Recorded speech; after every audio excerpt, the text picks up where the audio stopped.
पहले काइनेटिक्स से related doubts ले लेते हैं। मेरे पास जो लिस्ट आई थी वो मैंने शेयर की थी, पर मुझे लगा तो सारी की सारी लिस्ट में जो एक्सेप्शनल रिएक्शंस पूछे हैं वही आप लोगों ने पूछ लिए कि उनमें क्या पूछा। फिर भी एक बार डिस्कस कर लेते हैं। आपके काइनेटिक्स का पहला टॉपिक था पैरेलल रिएक्शन। पैरेलल रिएक्शन क्या टर्म है? पैरेलल रिएक्शन का मतलब है एक ऐसा रिएक्शन जिसमें सेम रिएक्टेंट दो डिफरेंट पाथवे से दो डिफरेंट प्रोडक्ट बना रहा है। ये दोनों प्रोडक्ट सेम रिएक्टेंट की अमाउंट से बनने हैं। इन दोनों के इंडिपेंडेंट पाथ से इंडिपेंडेंट स्पीड है, जिसको K1 और K2 से लिखा जाता है। ऐसे रिएक्शंस का rate equals to K into concentration of A raise to power 1, where K is equals to K1 plus K2 होता है। अगर ओवरऑल रिएक्शन का हाफ लाइफ पीरियड पूछा जाए तो वो इस K1 और K2 से कैलकुलेट होता है। अभी PY क्यू कोई क्वेश्चन बाहर क्लास के बाहर बच्चा पूछ रहा था, तो इसी फॉर्मूले से निकला। वहां पे दो डिफरेंट रिएक्शन K1 और K2 के हाफ लाइफ पीरियड दिए थे, और एंड रिजल्ट में हमें overall half life period calculate करना था। अगर किसी टाइम पीरियड टी पर ये x मोल कंज्यूम हो रहा है, तो एक्सपेक्टेड है कि ये 3x बनेगा, ये 2x बनेगा, लेकिन आपको 3x और 2x नहीं मिलेगा। Actual amount of B obtained at time t will be K1 divided by K into 3x, and concentration of C at time t is K2 divided by K into 2x। तो जब भी आपको concentration निकालनी होगी तो rate constant की इस तरीके से रेशो।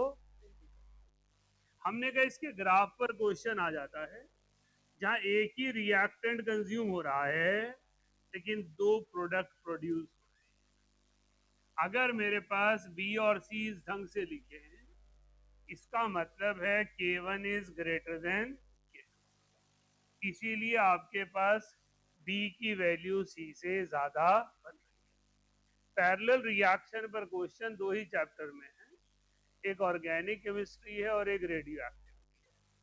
रेडियो एक्टिविटी अब क्योंकि केमिस्ट्री के सिलेबस में नहीं है तो बहुत कम क्वेश्चन इस पर पूछे जाते हैं, क्योंकि रेडियो एक्टिविटी में जितने भी फ्यूजन रिएक्शन हैं सारे पैरेलल, कोई एक्सेप्शन है ही नहीं।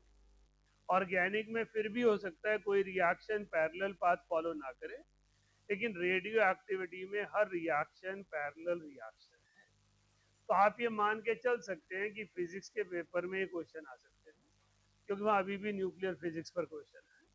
तो वो सारे के सारे इसी से बनने हैं, जहां भी फ्यूजन होगी यही लॉ लगना है। सेकेंड हमारे पास था consecutive step reaction. Consecutive step reaction का मतलब है, अगेन न्यूक्लियर फिजिक्स है, न्यूक्लियर केमिस्ट्री है।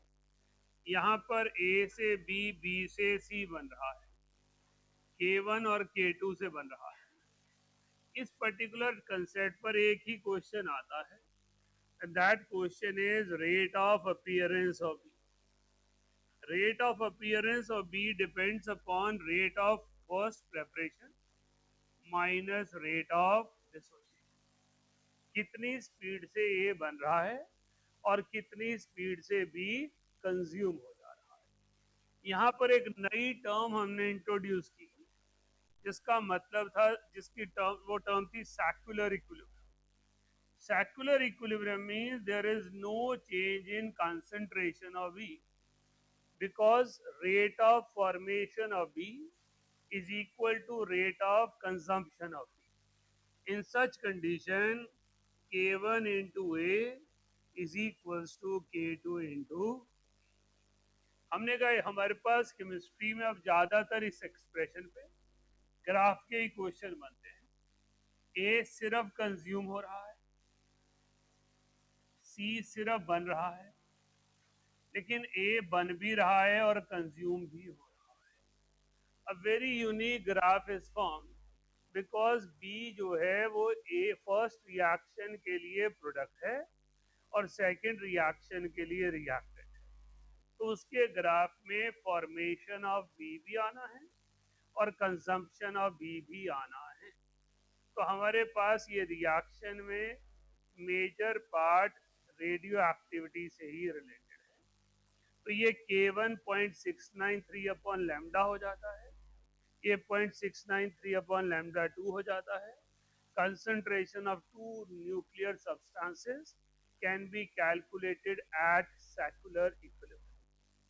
राइट, क्लियर है? हाँ जी।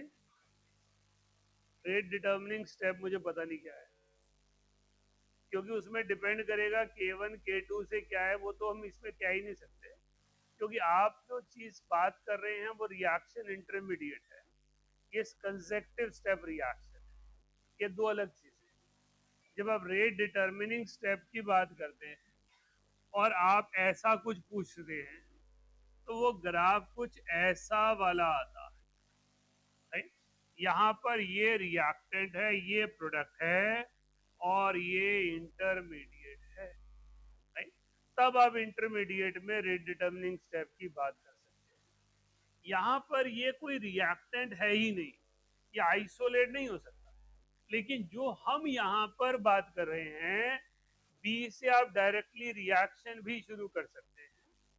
ए से बी बन रहा है, बी से सी बन रहा है, ऐसा भी हो सकता है इंडिपेंडेंटली बी से सी बने, क्योंकि सब नेचर में एज इट इज एग्जिस्ट करते हैं। क्लियर? वो मैं बोल ही नहीं सकता ना, क्योंकि रेट डिटर्मिनिंग स्टेप नहीं है, आप लॉजिक नहीं समझ रहे। ये एक रिएक्शन के दो डिफरेंट स्टेप नहीं हैं, ये अपने आप में दो इंडिपेंडेंट रिएक्शन है जो एक दूसरे के आगे पीछे प्रोसीड कर रहे हैं।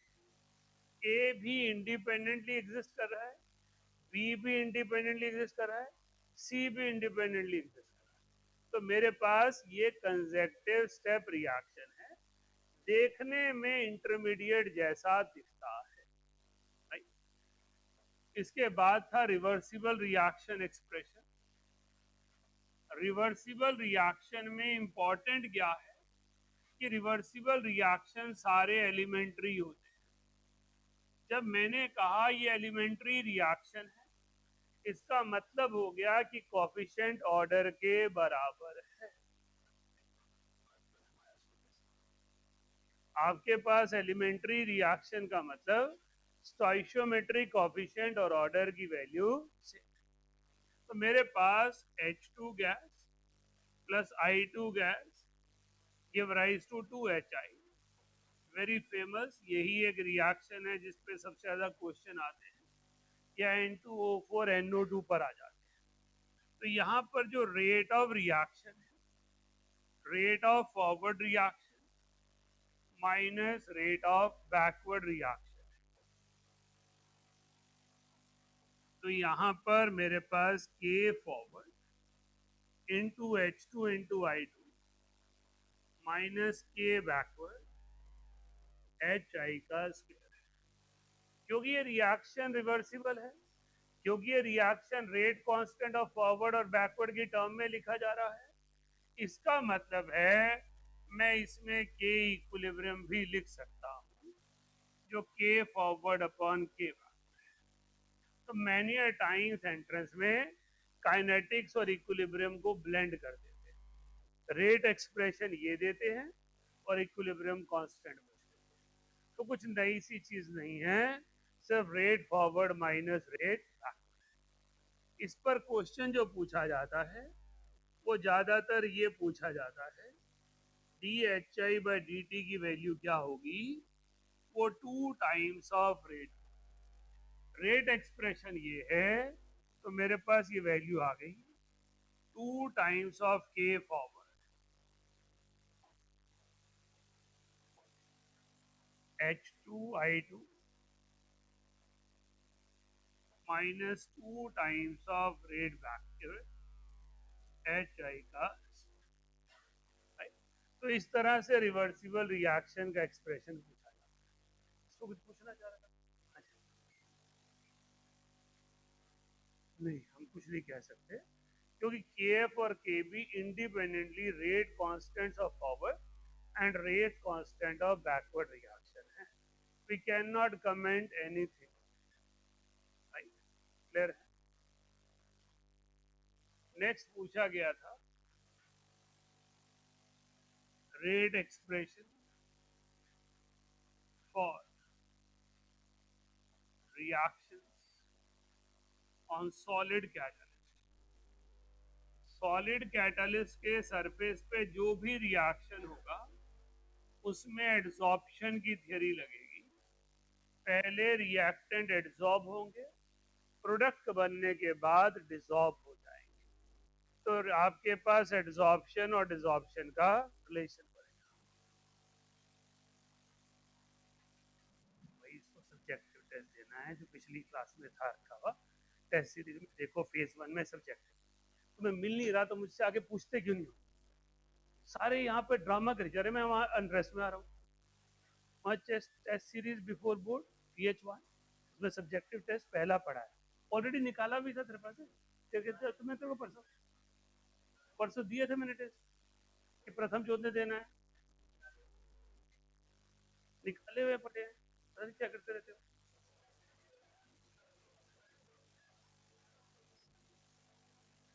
तो सॉलिड कैटलिस्ट के सरफेस पर कोई ऑर्डर डिफाइन नहीं किया जा सकता. ये ऐसे रिएक्शंस हैं जो कॉम्प्लेक्स ऑर्डर फॉलो करते हैं. Rate is equals to K1 concentration of reactant 1 plus K2 concentration of reactant. हमने कहा इसमें कोई ऑर्डर डिफाइन नहीं हो सकता. ये जो K2 की वैल्यू है ये basically rate constant of adsorption upon rate constant of desorption. Adsorption catalyst के सरफेस पर रिएक्टेंट का ऐड होना, डिसॉर्प्शन कैटलिस्ट के सरफेस से प्रोडक्ट का निकल जाना. हमने कहा ये रिएक्शन दो तरह से स्टडी किए जाते हैं. When R is high and when R is low. Reactant की कंसंट्रेशन बहुत कम है या रिएक्टेंट की कंसंट्रेशन बहुत ज्यादा है. जब कंसंट्रेशन रिएक्टेंट की बहुत ज्यादा है तो ये value nearly equals to K2 into R आ गई. रेट की value K1 upon K2 zero order हो और यहाँ पर 1 plus K2 into R nearly equals to 1 आ गई. रेट की value K1 into R first order. तो अगर कोई पूछे किस रिएक्शन का ऑर्डर कंसंट्रेशन डिपेंडेंट है तो any reaction where reaction takes place on the surface of solid. आपने इस कैटेगरी में कई रिएक्शन किए. Hydrogenation of all alkene and alkyne nickel के सरफेस पर होता है. N2 और अमोनिया की एड्सॉर्प्शन, अमोनिया की डीकम्पोजिशन आयरन के सरफेस पर होती है. आपके पास जितने भी हाइड्रोकार्बन एल्केन्स हैं उनकी पायरोलिसिस डिसोसिएशन प्लैटिनम के सरफेस पर होती है. तो ऐसे सभी रिएक्शन के रेट इंडिपेंडेंट. अभी कुछ बच्चे PYQ कर रहे हैं, आइडियली करने चाहिए.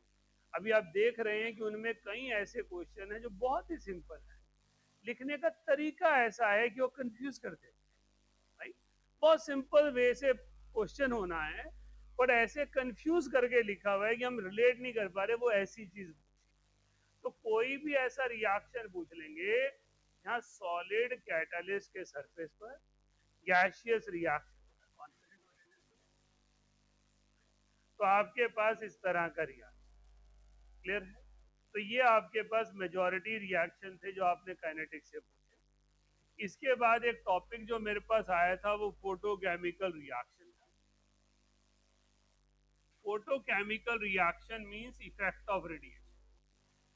तो रेट ऑफ रिएक्शन पर रेडिएशन के इफेक्ट को फोटोकेमिकल रिएक्शन कहते हैं.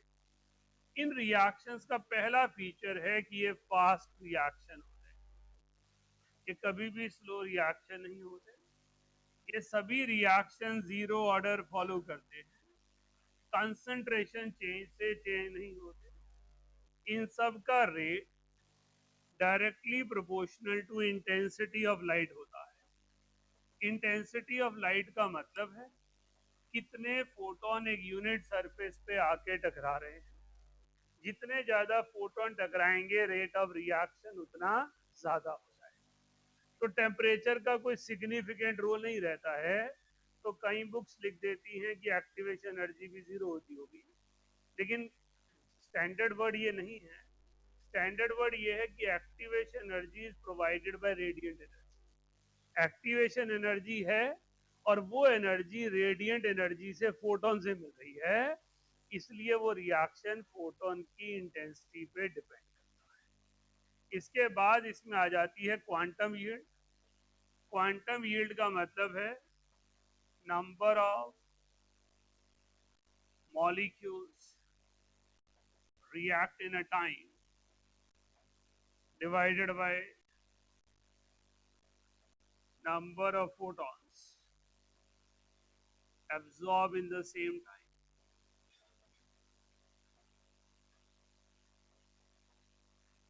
कोई बड़ा फॉर्मूला नहीं है, बड़ा सिंपल सा कंसेप्ट है।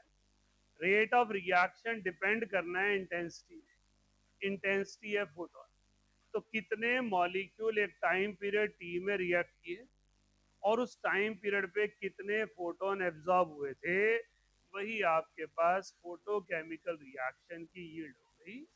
कितना अमाउंट रिएक्टेंट का ऑब्टेन। क्लियर? तो मेरे पास इस तरह से रेट ऑफ रिएक्शन की एक्सप्रेशन। तो आपके पास जो फोटो केमिकल रिएक्शन है वो फोटो सेंसिटिव रिएक्शन होते हैं और ये reaction zero order kinetics follow करते हैं। इसका मतलब कंसंट्रेशन ऑफ रिएक्टेंट पे डिपेंड नहीं है। काइनेटिक्स का लास्ट टॉपिक जो मैंने एजेंडा में लिखा था वो zero order second order reaction था। Someone ask about second order, however मैं समझ नहीं पाया सेकंड ऑर्डर में बच्चा क्या पूछना चाह रहा है। फिर भी जो सेकंड ऑर्डर के कंसेप्ट है वो बता देता हूँ। Rate of reaction is K into concentration of reactant raised to power 2. Half life period is inversely proportional to initial concentration. Concentration बढ़ेगी तो हाफ लाइफ पीरियड डिक्रीज हो जाएगा। K का एक्सप्रेशन 1/T 1/80 -1/A0। तो सेकेंड ऑर्डर रिएक्शन में यही तीन चीजें हमारे काम की हैं जो हमें सेकेंड ऑर्डर से रिलेट करनी है। Any other question about the kinetics जो आप पूछना चाहें अभी कर सकते हैं डिस्कस। एक्टिवेशन एनर्जी शायद किसी ने कुछ लिखा था, मेरे को याद नहीं रहा एजेंडा में लिखा। कुछ पूछना है एक्टिवेशन एनर्जी के बारे में? Activation energy is the energy required to take the reactant to the threshold point. Higher is the activation energy, slower is the rate of reaction. Higher is the activation energy, higher is the change in rate of reaction. Temperature coefficient of any reaction is decided by activation. जिस reaction की activation energy ज्यादा है उसका temperature coefficient ज्यादा है, right? जितनी ज्यादा activation energy होगी टेम्परेचर कोफिशिएंट की वैल्यू उतनी ज्यादा। Clear? So next topic solution से रहेगा।